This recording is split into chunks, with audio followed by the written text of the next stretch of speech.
Yeni dövlət proqramında nəzərdə tutulan tədbirlər aqrar sahədə istehsalın artırılmasına və fermerlərin imkanlarının genişləndirilməsinə hesablanıb. Zəngəzur dəhlizinin yaradacağı yeni nəqliyyat imkanları isə bu məhsulların daha geniş bazarlara çıxışını asanlaşdıra bilər. Zəngəzur dəhlizi istismara verildikdən sonra kəndlərin sosial-iqtisadi inkişafdakı iştirakı, təmsil olunma göstəriciləri daha da artan dinamikaya istinad edəcək, əsaslanacaq.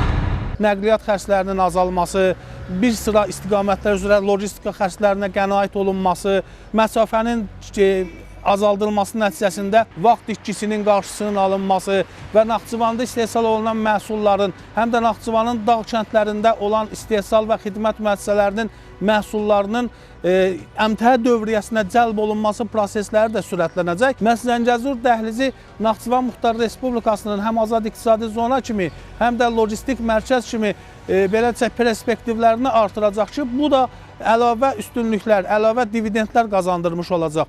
Aqrar sahədə nəzərdə tutulan inkişaf tədbirləri ilə yanaşı, yeni nəqliyyat imkanlarının yaranması istehsalçıların fəaliyyətinə də əlavə stimul verə bilər. Dövlət proqramında müəyyənləşdirilən hədəflər və Zəngəzur dəhlizinin yaradacağı perspektivlər Naxçıvanın aqrar potensialının daha səmərəli istifadəsinə imkan yaradır.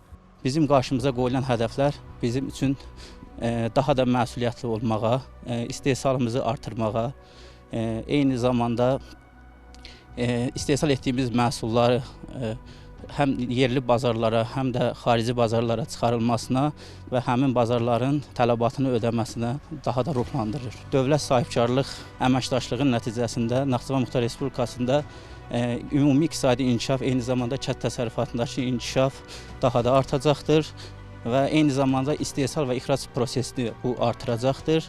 Biz də bu inkişaf prosesinə öz töhfəmizi verməyə davam edəcəyik. Beləliklə, Zəngəzur dəhlizi ilə yaranacaq imkanlar və aqrar sahənin inkişafına dair yeni dövlət proqramı Naxçıvanın iqtisadi potensialının daha geniş reallaşdırılması üçün mühüm amillərdən biri olacaq. Adilə Səfərova, Cəmil Məhərrəmov, NTV Xəbər.